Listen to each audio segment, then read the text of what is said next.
In the dusty archives of the Arizona Historical Museum, curator Dr. Rebecca Stone carefully examined a faded sepia photograph that had been donated by the estate of a local ranching family.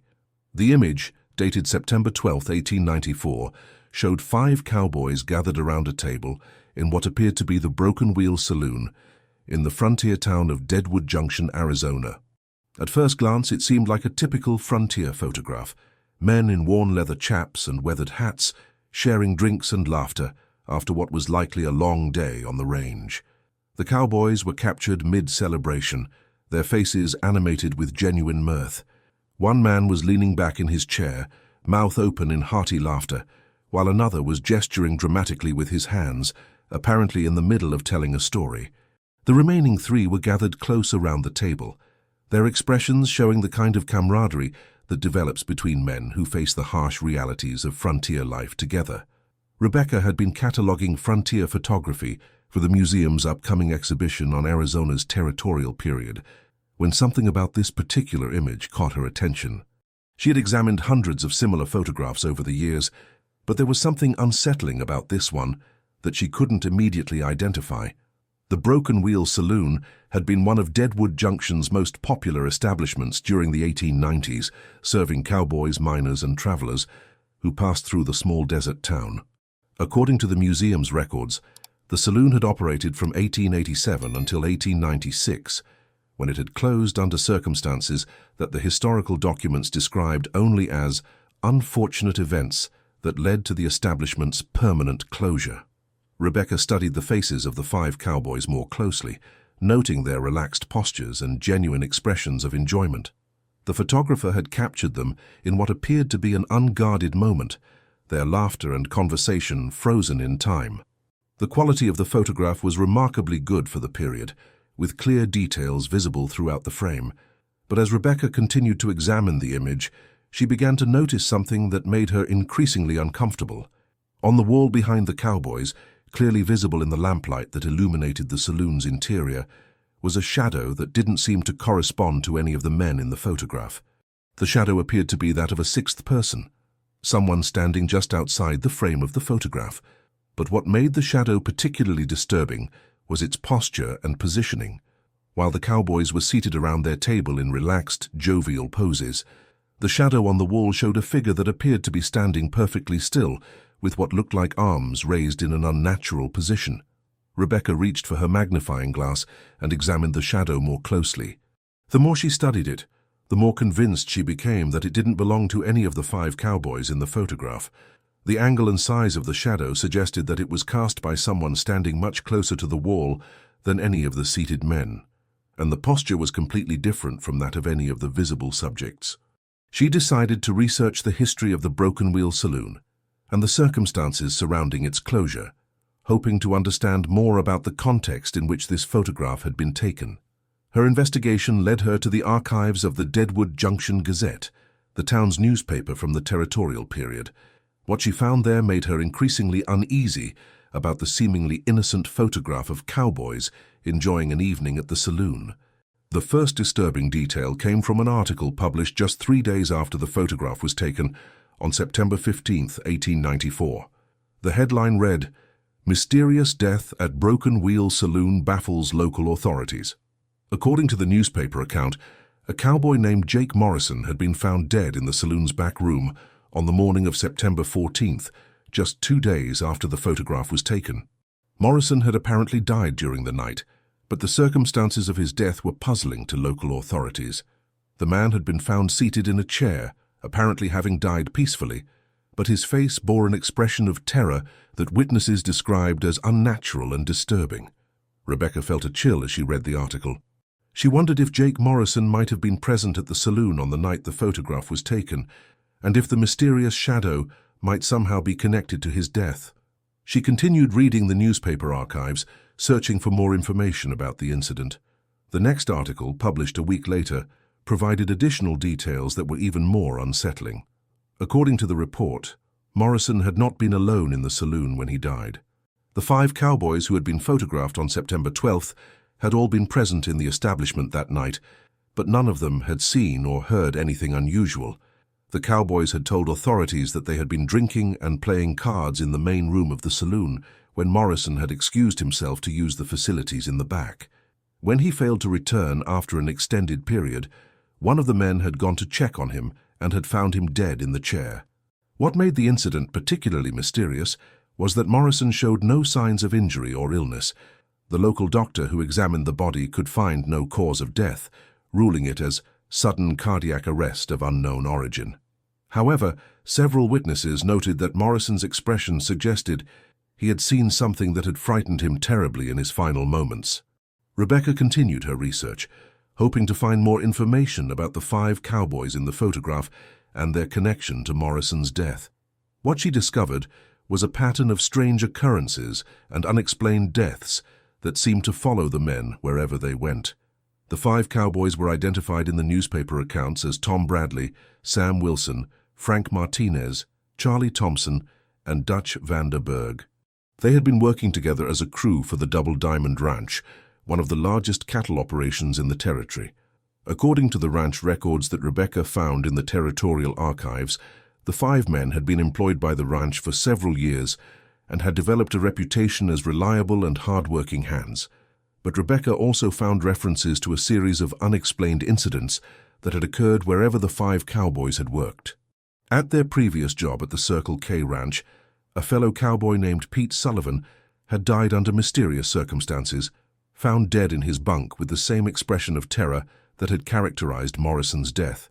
Before that, at the Lazy S Ranch, another cowboy named Miguel Santos had disappeared entirely, leaving behind only his personal belongings and no trace of where he might have gone. The ranch foreman had noted in his records that Santos had seemed increasingly nervous and agitated in the days before his disappearance, claiming that he felt like he was being watched by someone he couldn't see. Rebecca began to see a disturbing pattern emerging from her research. Wherever the 5 cowboys went, other men seemed to die or disappear under mysterious circumstances. The deaths were always ruled as natural or accidental, but the circumstances were consistently strange and unexplained. She decided to examine the photograph more closely, using high-resolution scanning equipment to enhance the details that might not be visible to the naked eye. What she discovered made her question everything she thought she knew about the nature of photography and the boundaries between the living and the dead. The enhanced scans revealed that the mysterious shadow on the wall was even more detailed than she had initially realized. The shadow clearly showed the outline of a human figure, but the proportions and posture were distinctly unnatural. The arms appeared to be raised above the head in a gesture that could have been interpreted as surrender, desperation, or perhaps an attempt to ward off some unseen threat. Most disturbing of all, the enhanced image revealed what appeared to be additional shadows in other parts of the saloon, shadows that were much fainter but still visible upon close examination. These secondary shadows seemed to be clustered around the edges of the photograph, as if multiple unseen figures were present in the saloon, but standing just outside the range of the camera's direct view. Rebecca realized that she might be looking at photographic evidence of supernatural phenomena that had been occurring in the Broken Wheel Saloon. If the shadows were indeed cast by spirits or other supernatural entities, it might explain the mysterious deaths and disappearances that seemed to follow the 5 cowboys. She decided to research the history of the Broken Wheel Saloon itself, hoping to understand why the establishment might have been a focal point for supernatural activity. What she discovered was a story that stretched back to the earliest days of Deadwood Junction and involved events that the town's residents had apparently tried very hard to forget. The Broken Wheel Saloon had been built in 1887 on the site of an earlier structure that had been destroyed in a fire in 1885. The previous building had been a boarding house that catered to miners and drifters, and according to local records, at least 6 people had died in the fire under circumstances that had never been fully explained. The official investigation into the fire had concluded that it was an accident, caused by an overturned oil lamp in one of the guest rooms. However, Rebecca found references in private letters and diaries that suggested a more sinister explanation. According to these accounts, the boarding house had been the site of illegal gambling operations and other criminal activities, and several witnesses had claimed that the fire had been deliberately set to eliminate evidence and silence potential informants. Most intriguingly, Rebecca discovered that the 6 people who had died in the fire had all been found in positions that suggested they had been trying to escape, but had been prevented from doing so by some unknown force. The victims had been discovered in various rooms throughout the building, but all of them had been found with their arms raised above their heads, in postures that were remarkably similar to the shadow visible in the 1894 photograph. Rebecca began to suspect that the spirits of the fire victims might still be present in the location where the Broken Wheel Saloon had been built. If these spirits were somehow connected to the mysterious deaths that seemed to follow the 5 cowboys, it might explain the supernatural phenomena captured in the photograph. She decided to research the backgrounds of the 5 cowboys more thoroughly, hoping to understand why they might have been targeted by supernatural forces. What she discovered was a web of connections that linked the men to the events surrounding the 1885 fire and the deaths of the boarding house victims. According to the records she found, Tom Bradley had been working as a security guard for the illegal gambling operations that had been conducted in the boarding house. Sam Wilson had been employed as a lookout, watching for law enforcement officers who might have been investigating the criminal activities.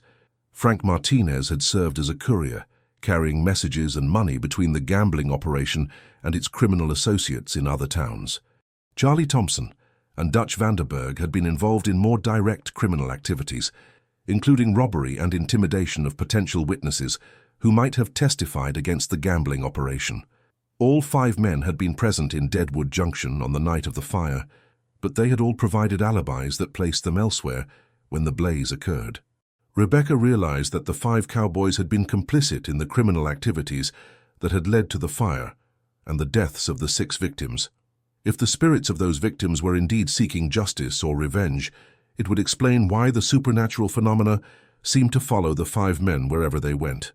But the most disturbing aspect of Rebecca's investigation was the realization that the supernatural activity associated with the 5 cowboys had not ended with Jake Morrison's death in 1894.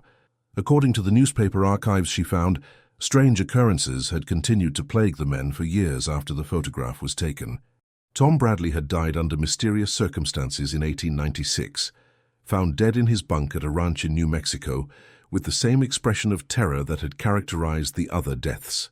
Sam Wilson had disappeared entirely in 1897, leaving behind only his horse and personal belongings at a remote line shack in Colorado. Frank Martinez had suffered what appeared to be a nervous breakdown in 1898, claiming that he was being followed by dead men who wouldn't stay buried. Charlie Thompson had lasted until 1899, but his death was perhaps the most unsettling of all. According to the newspaper account, Thompson had been found dead in a hotel room in Tucson, apparently having died while staring at his own reflection in a mirror.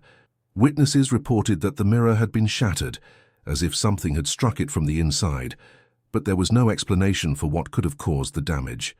Dutch Vanderberg had been the last survivor of the group, but his fate was equally mysterious. In 1900, he had been found dead in the desert outside of Phoenix, apparently having died of thirst, despite being found near a well with plenty of fresh water. His body had been discovered with his arms raised above his head, in the same posture that had characterized the deaths of the fire victims and the shadow in the 1894 photograph. Rebecca realized that she was looking at a supernatural phenomenon that had persisted for more than 15 years, claiming the lives of all 5 cowboys who had been present in the Broken Wheel Saloon on the night the photograph was taken. The spirits of the fire victims had apparently pursued their killers relentlessly, ensuring that justice was eventually served for the crimes that had been committed in 1885. She decided to visit the site where the Broken Wheel Saloon had once stood, hoping to gather additional evidence about the supernatural forces that had been at work in Deadwood Junction. The town itself had been largely abandoned by the early 1900s as the mining operations that had sustained it had played out and the population had drifted away to seek opportunities elsewhere. The drive to the former town site took Rebecca through the same desert landscape that the 5 cowboys would have traveled more than a century earlier. As she navigated the dusty roads and rocky terrain, she found herself thinking about the men in the photograph and the supernatural forces that had ultimately claimed their lives. When she reached the location where Deadwood Junction had once stood, Rebecca found only scattered foundation stones and the remnants of a few buildings that had been too substantial to be completely erased by time and weather. The site where the Broken Wheel Saloon had been located was marked by a rectangular depression in the ground and several large stones that had once formed the building's foundation. As Rebecca stood among the ruins, she felt an immediate sense of unease. The desert around the former town site was completely silent, with none of the usual sounds of birds or insects that she would have expected in such a location. The air seemed unnaturally still, and she noticed that the temperature felt noticeably cooler near the foundation stones than in the surrounding area. She began photographing the site, hoping to document any unusual phenomena that might be visible in the images. As she worked, Rebecca became increasingly aware of the sensation that she was being watched by unseen presences. Several times, she found herself turning around to look behind her, but she saw nothing except the empty desert landscape. When Rebecca developed the photographs she had taken at the site, she discovered something that made her blood run cold. In several of the images, there were faint shadows visible near the foundation stones, shadows that appeared to be cast by figures that weren't present when the photographs were taken. The shadows were remarkably similar to the one that had appeared in the 1894 photograph of the Cowboys, showing figures with their arms raised above their heads in postures of desperation or surrender. But these shadows were much fainter, appearing more as suggestions of human forms than clearly defined silhouettes. Rebecca realized that the supernatural forces that had been active in the Broken Wheel Saloon were still present at the site, more than a century after the events that had triggered them. The spirits of the fire victims were apparently still bound to the location where they had died, unable to find peace, even after claiming their revenge against the 5 cowboys who had wronged them.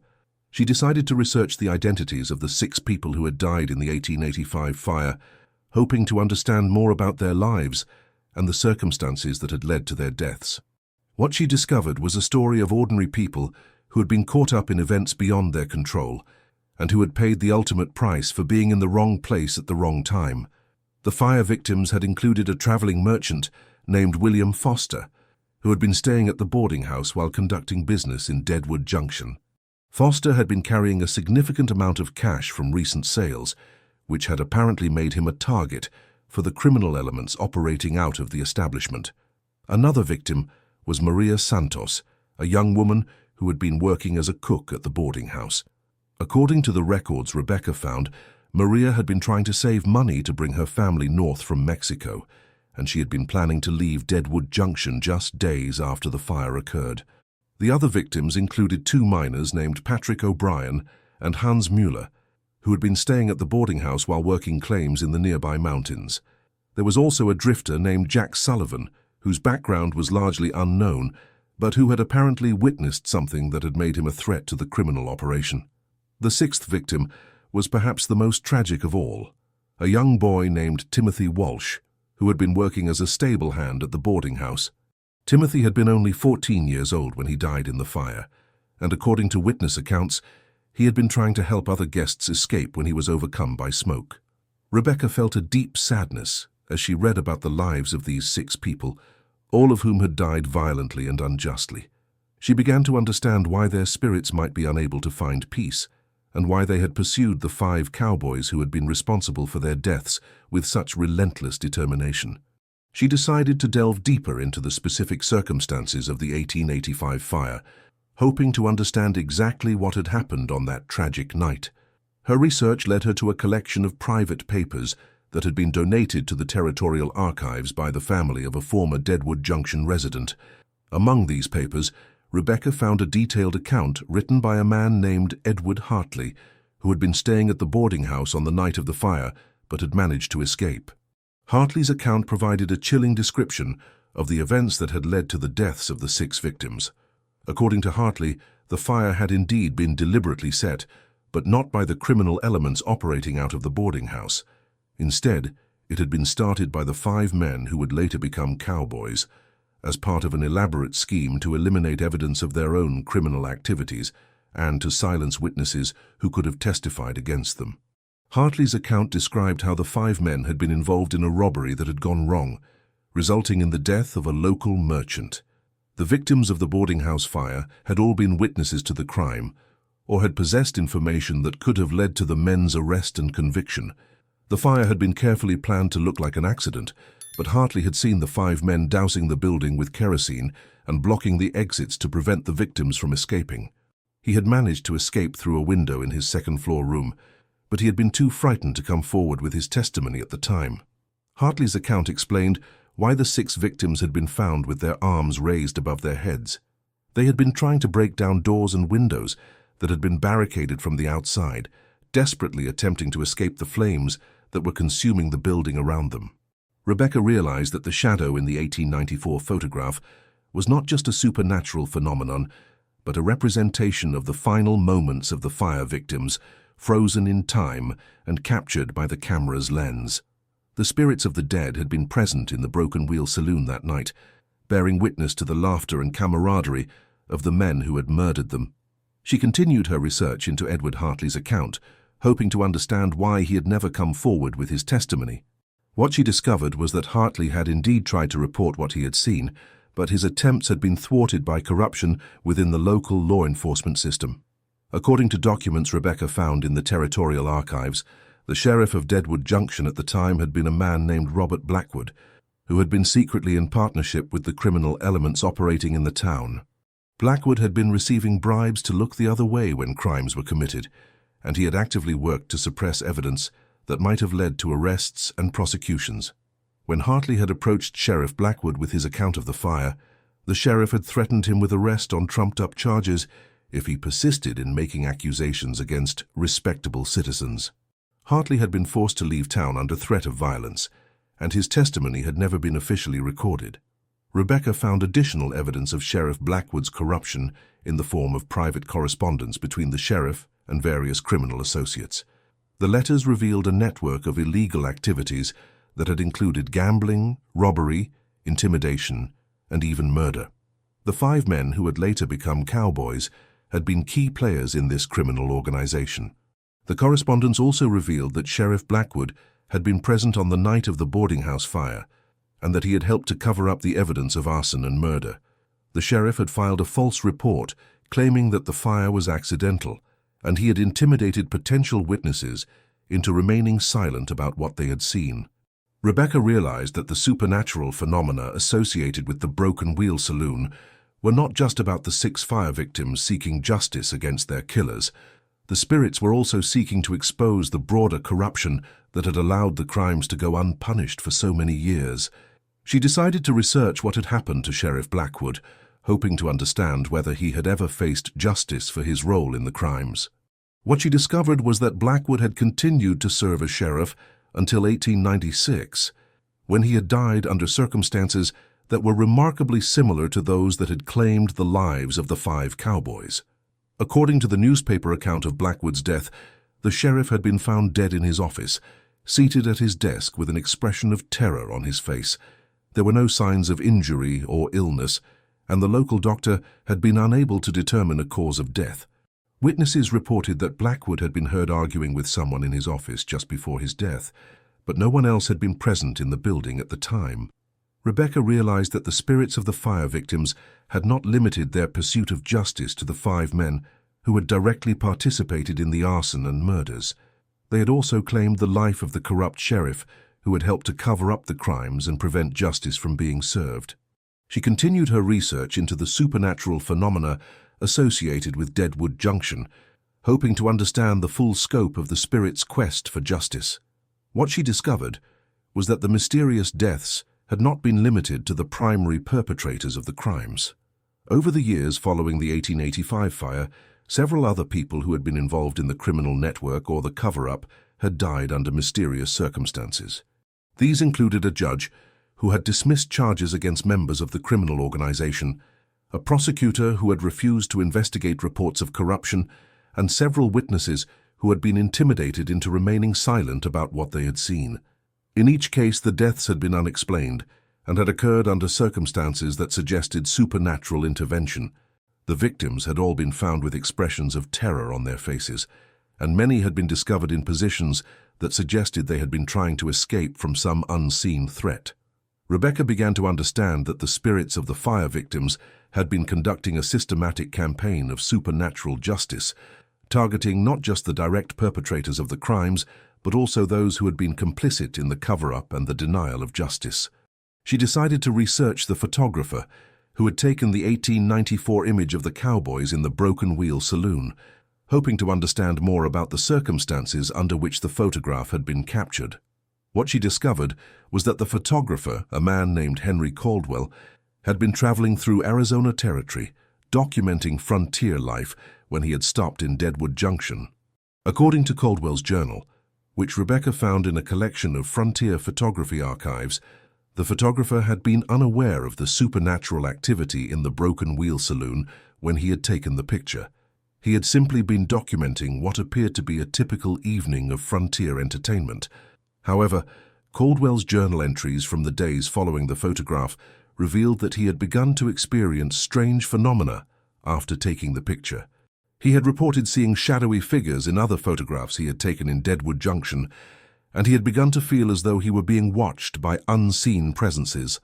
Most disturbing of all, Caldwell had written about experiencing vivid dreams in which he saw scenes of fire and violence, dreams that seemed to match the events of the 1885 boarding house fire. The photographer had become convinced that his camera had somehow captured more than just the visible world, and he had left Deadwood Junction abruptly, abandoning several planned commissions.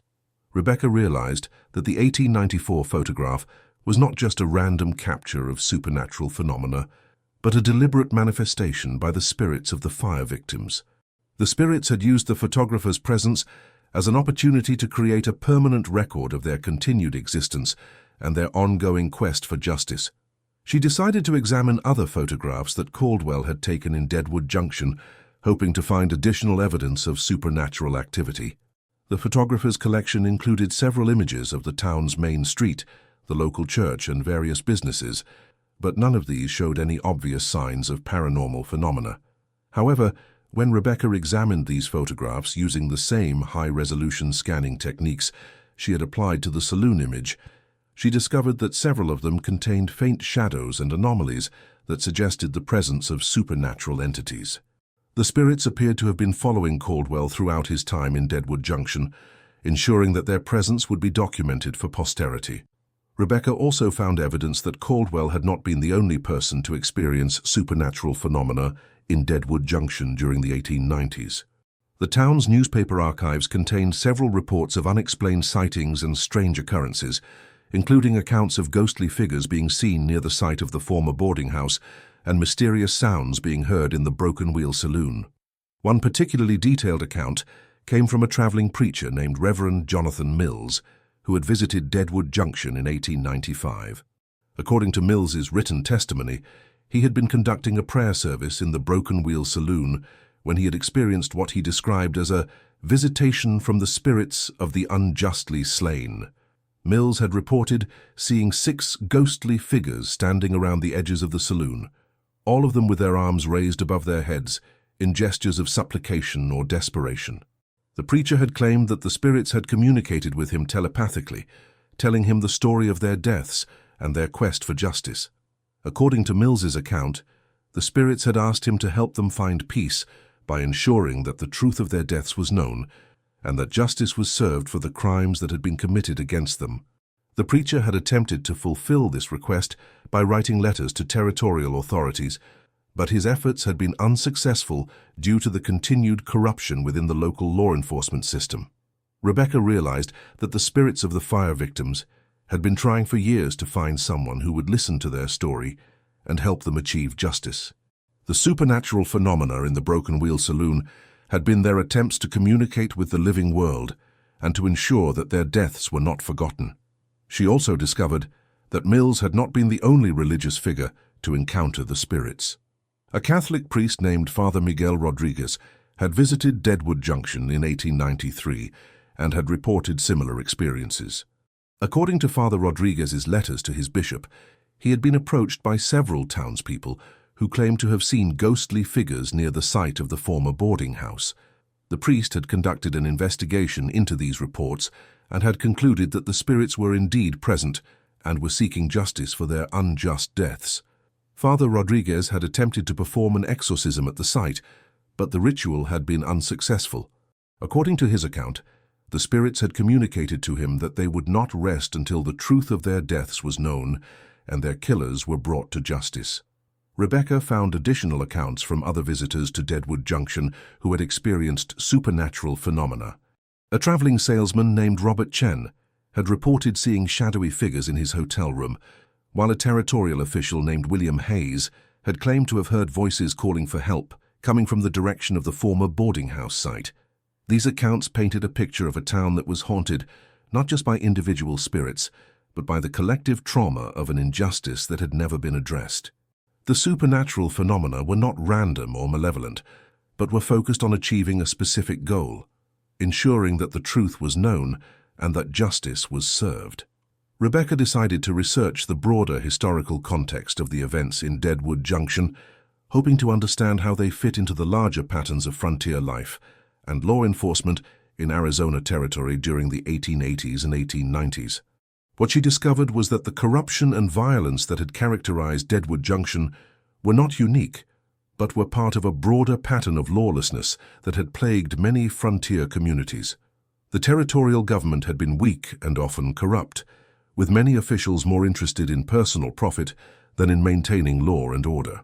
Local law enforcement was frequently compromised by bribes and political pressure, and many crimes went unpunished simply because there was no effective system for investigating and prosecuting them. In this context, the supernatural justice that had been visited upon the perpetrators of the Deadwood Junction crimes took on a broader significance. The spirits of the fire victims had achieved what the legal system had been unable or unwilling to accomplish. They had ensured that the guilty were punished and that their crimes were exposed. Rebecca also discovered that the events in Deadwood Junction had had a lasting impact on the broader community. The mysterious deaths of the 5 cowboys and Sheriff Blackwood had become legendary throughout Arizona territory, serving as a cautionary tale about the consequences of criminal behavior and corruption. Several other frontier communities had used the Deadwood Junction story as a rallying cry for reform, demanding better law enforcement and more honest government. The supernatural elements of the story had made it particularly powerful, as they suggested that justice would ultimately be served even when human institutions failed. Rebecca found evidence that the story had influenced territorial politics as well. Several candidates for territorial office had campaigned on platforms of law and order reform, citing the Deadwood Junction incidents as examples of what could happen when corruption was allowed to flourish unchecked. The story had also had an impact on the development of law enforcement in Arizona territory. The territorial government had established new oversight mechanisms for local sheriffs and had implemented stricter requirements for the investigation and prosecution of crimes. While these reforms had come too late to help the victims of the Deadwood Junction fire, they had helped to prevent similar tragedies in other communities. Rebecca also discovered that the supernatural aspects of the Deadwood Junction story had influenced the development of frontier folklore and literature. Several popular novels and short stories of the period had been based on the events, and the story had become part of the oral tradition of the American West. These fictional accounts had often embellished or altered the details of the actual events, but they had helped to preserve the core message of the story, that justice would ultimately be served, even if it took supernatural intervention to achieve it. The story had become a powerful symbol of the triumph of good over evil and the ultimate accountability of all people for their actions. Rebecca decided to consult with experts in paranormal research and Native American spiritual traditions, hoping to find someone who might know how to help the trapped spirits find peace. Her inquiries led her to Dr. Joseph Running Bear, a professor of Native American studies at Arizona State University, who also served as a spiritual advisor to several tribal communities. Dr. Running Bear was immediately interested in Rebecca's description of the photograph and the supernatural phenomena associated with the Deadwood Junction site. "What you're describing sounds like what our people would call unquiet spirits," he explained.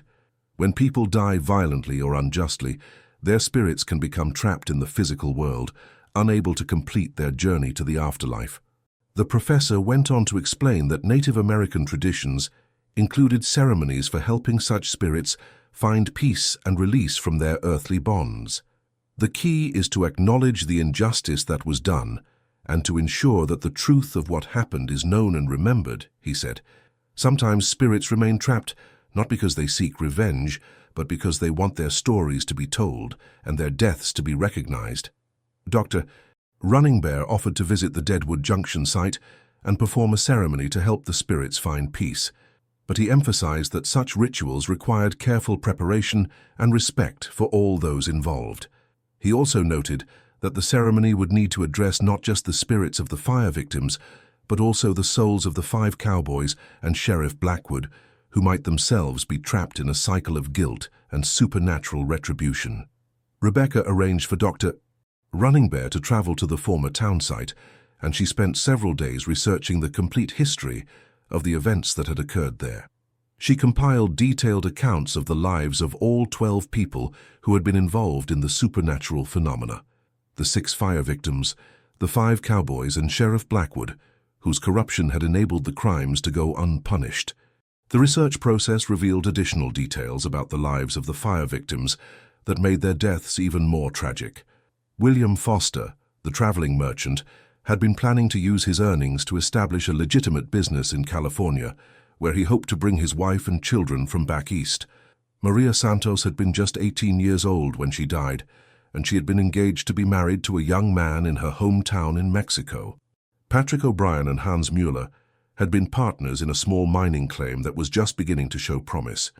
They had been planning to use their earnings to bring their families to Arizona Territory and establish a permanent settlement.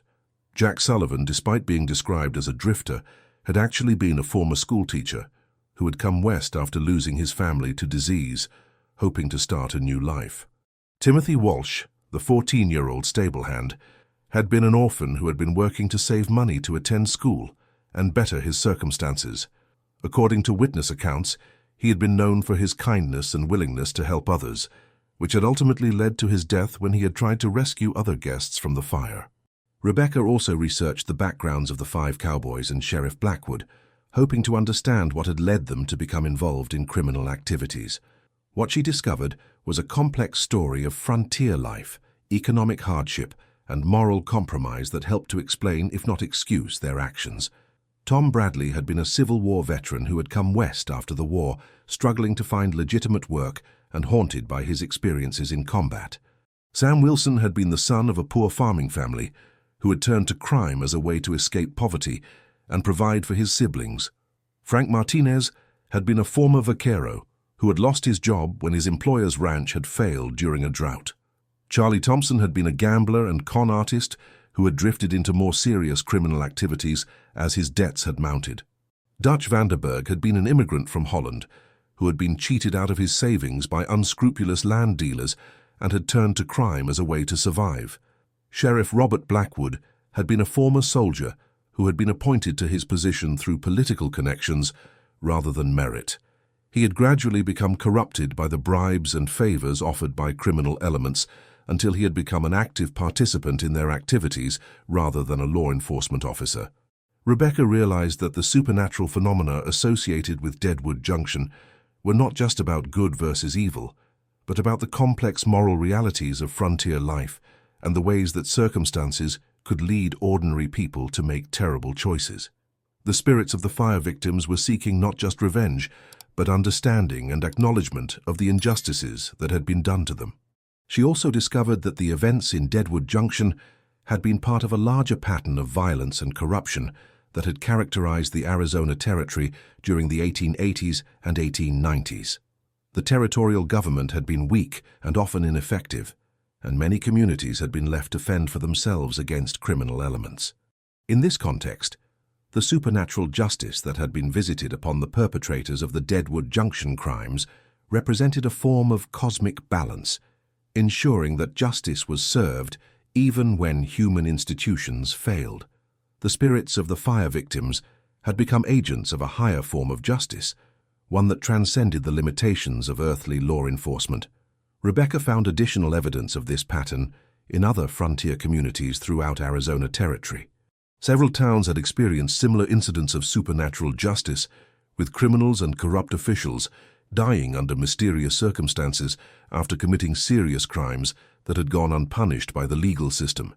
These incidents had become part of frontier folklore, serving as cautionary tales about the consequences of criminal behavior and the ultimate triumph of justice over corruption. The stories had been passed down through generations, serving as a form of moral instruction and community memory. The ceremony took place on a clear evening in late autumn, with Dr. Running Bear leading the ritual while Rebecca participated as a witness. The professor began by burning sacred herbs and offering prayers in his native language, calling upon spiritual forces to assist in the healing process. As the ceremony progressed, Rebecca began to notice changes in the atmosphere around the former Saloon site. The oppressive feeling that had characterized the location seemed to lift gradually, and the unnatural silence was replaced by the normal sounds of the desert evening. Dr. Running Bear spoke the names of each person who had died in connection with the events at Deadwood Junction, acknowledging their suffering and asking for their spirits to find peace. He offered prayers for the fire victims, recognizing the injustice of their deaths and honoring their memory. He also prayed for the 5 Cowboys and Sheriff Blackwood, asking for forgiveness for their crimes and requesting that their souls be released from the cycle of guilt and retribution. As the ceremony reached its climax, Rebecca experienced something that she would never forget. The air around the foundation stones seemed to shimmer and fluctuate, as if reality itself were becoming unstable. For a moment, she thought she could see shadowy figures standing among the ruins, but these figures appeared to be at peace rather than trapped in postures of desperation. The figures seemed to be acknowledging the ceremony, their forms becoming gradually lighter and more translucent until they faded away entirely. Rebecca felt a profound sense of relief and closure, as if a great weight had been lifted from the desert landscape. Among the figures, she thought she could see the 6 fire victims standing together, no longer with their arms raised in desperation, but with expressions of peace and gratitude. William Foster appeared to be holding a photograph of his family, while Maria Santos seemed to be wearing a wedding dress, suggesting that they had found the happiness in death that had been denied to them in life. Patrick O'Brien and Hans Mueller stood side by side, their mining tools transformed into symbols of honest labor and legitimate achievement. Jack Sullivan appeared to be holding a book, perhaps representing the education and knowledge he had valued in life. Timothy Walsh, the young stable hand, seemed to be surrounded by light, his innocence and kindness finally recognized and honored. The 5 Cowboys and Sheriff Blackwood were also present among the spirits, but they appeared to be seeking forgiveness rather than claiming vindication. Their forms were more shadowy and indistinct than those of the fire victims, suggesting that their journey toward peace would be longer and more difficult, but they too seemed to be moving toward some form of resolution. Dr. Running Bear concluded the ceremony by offering final prayers of gratitude and protection, then carefully gathered the sacred materials that had been used in the ritual. "The spirits have been released," he said quietly. "They have found the peace that was denied to them for so long. The site should no longer be a source of supernatural disturbance." Rebecca returned to the Arizona Historical Museum with a new understanding of the photograph and its significance. She worked with the museum's curators to create an exhibition that would tell the complete story of the Deadwood Junction tragedy and the supernatural phenomena that had followed. The exhibition, titled Shadows of the Past, Justice and Redemption in the Arizona Territory, opened 6 months later and became one of the museum's most popular displays. The 1894 photograph of the Cowboys was displayed as the centerpiece of the exhibition, with detailed explanations of the mysterious shadow and its connection to the events that had occurred at the site. Rebecca's research into the photograph and its supernatural properties led to the publication of several academic papers and a book that became an important contribution to the field of paranormal historical research. Her careful documentation of the supernatural phenomena and the successful spiritual ceremony provided valuable insights into the ways that historical injustices can leave lasting spiritual impressions and how traditional healing practices can address such disturbances. The exhibition also served as a memorial to the 12 people who had lost their lives in connection with the events at Deadwood Junction. Rebecca worked with local historians and Native American communities to ensure that the display honored the memory of all those involved, both victims and perpetrators, while acknowledging the complex moral issues raised by the story. Visitors to the exhibition often commented on the powerful emotional impact of the 1894 photograph, noting how the seemingly innocent image of cowboys laughing in a saloon took on a completely different meaning when viewed in the context of the supernatural events that had followed.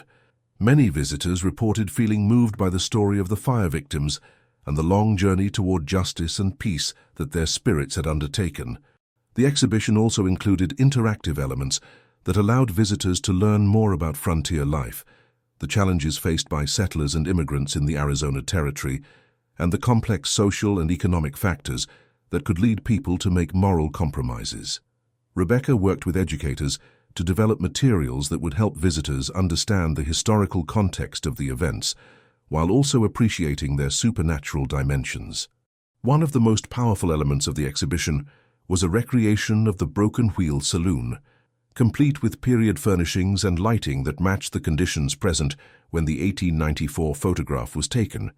Visitors could stand in the same position as the photographer and see how the mysterious shadow would have appeared on the wall, creating a visceral connection to the supernatural events that had occurred at the site. The exhibition also featured testimonials from descendants of the people involved in the Deadwood Junction events, including family members of both the fire victims and the perpetrators. These personal accounts added a human dimension to the story and helped visitors understand the lasting impact that the events had had on the families and communities involved. Rebecca continued her work as a historical researcher, but the experience with the Deadwood Junction photograph had changed her perspective on the nature of historical investigation. She had learned that some historical events leave traces that extend far beyond the written record, and that understanding the past sometimes requires acknowledging forces and phenomena that conventional academic methods cannot easily explain. The story of the photograph and the spirits it had captured became a powerful reminder of the importance of seeking justice for historical wrongs and ensuring that the voices of victims are heard and remembered. The Cowboys' laughter had been silenced by the weight of their crimes, but the ceremony at Deadwood Junction had finally allowed all the souls involved to find the peace they had been seeking for more than a century. Rebecca's work also led to the establishment of new protocols for handling potentially supernatural artifacts in museums and historical collections. Her collaboration with Dr. Running Bear resulted in the development of guidelines that combined Western academic standards with traditional Native American spiritual practices, creating a more holistic approach to historical preservation that honored both scientific inquiry and cultural wisdom. The success of the Deadwood Junction exhibition led to increased interest in other potentially supernatural artifacts in the Arizona Historical Museum's collection. Rebecca was asked to examine several other items that had been associated with unexplained phenomena, including a pocket watch that reportedly stopped at the exact time of its owner's death and a diary that seemed to write new entries on its own. Each investigation reinforced Rebecca's belief that historical artifacts could serve as conduits for spiritual energy, particularly when they had been present during traumatic or emotionally significant events. Her work contributed to a growing field of study that combined historical research with paranormal investigation, attracting scholars from disciplines ranging from anthropology to psychology. The Deadwood Junction photograph also became a subject of study for paranormal researchers and photographers, interested in understanding how supernatural phenomena could be captured on film. Rebecca worked with several universities to develop new techniques for analyzing historical photographs for signs of paranormal activity, contributing to a better understanding of the relationship between photography and the supernatural. Rebecca's research also revealed that the Deadwood Junction photograph was not unique in its capture of supernatural phenomena. She discovered several other historical photographs from the American frontier that appeared to show ghostly figures or unexplained shadows, suggesting that such occurrences might have been more common than previously thought. One particularly intriguing example was a photograph taken in Tombstone, Arizona, in 1881, just days after the famous gunfight at the OK Corral. The image showed the main street of the town, but careful examination revealed what appeared to be the ghostly figure of a man in a cowboy hat standing in the background, even though no such person was visible to witnesses at the time the photograph was taken.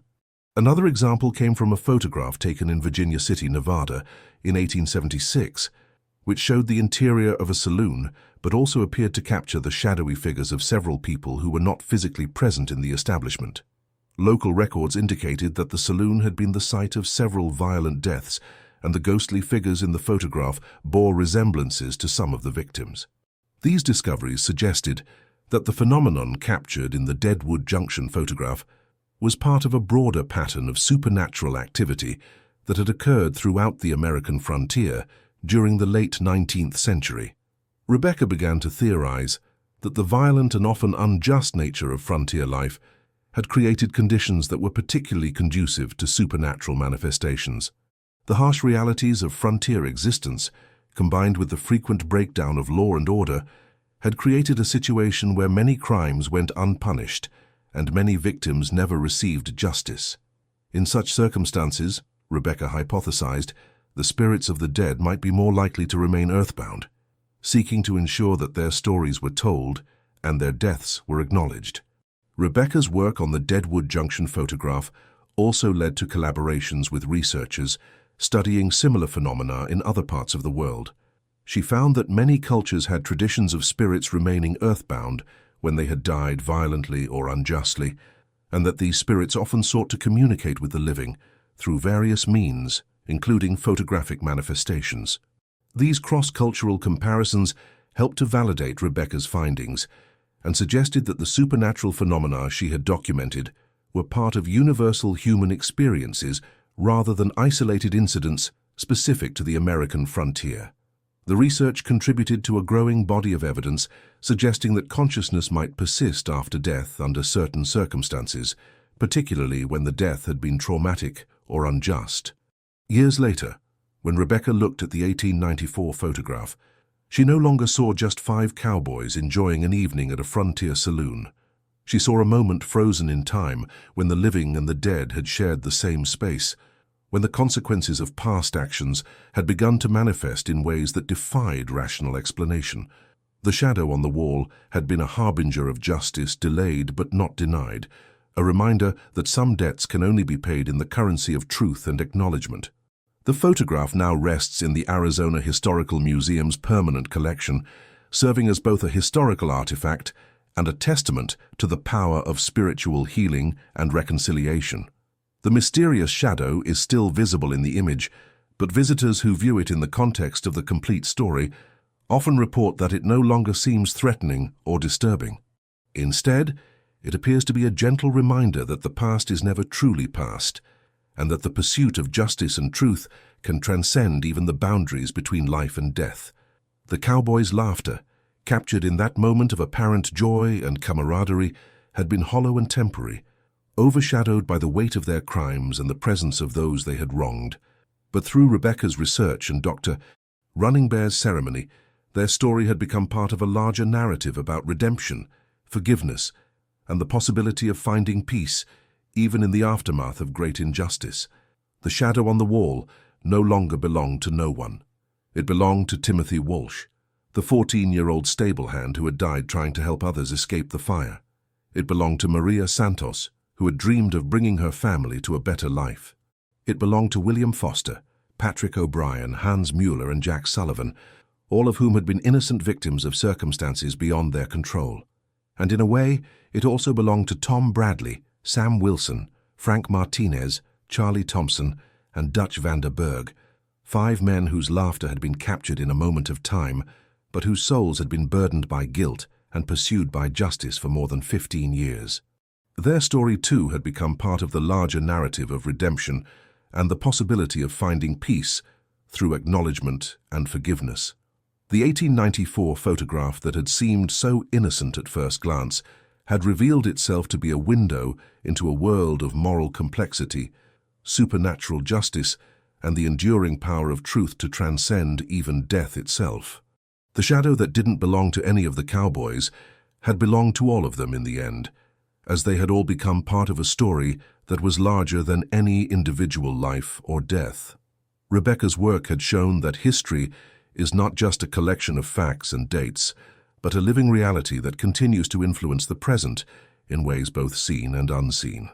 The photograph had been a reminder that the past is never truly buried, and that the pursuit of justice and truth can take forms that extend far beyond the conventional boundaries of law and order. The cowboys' laughter had been silenced, but their story lived on as a testament to the power of acknowledgement, forgiveness, and the possibility of redemption even in the face of great wrongdoing.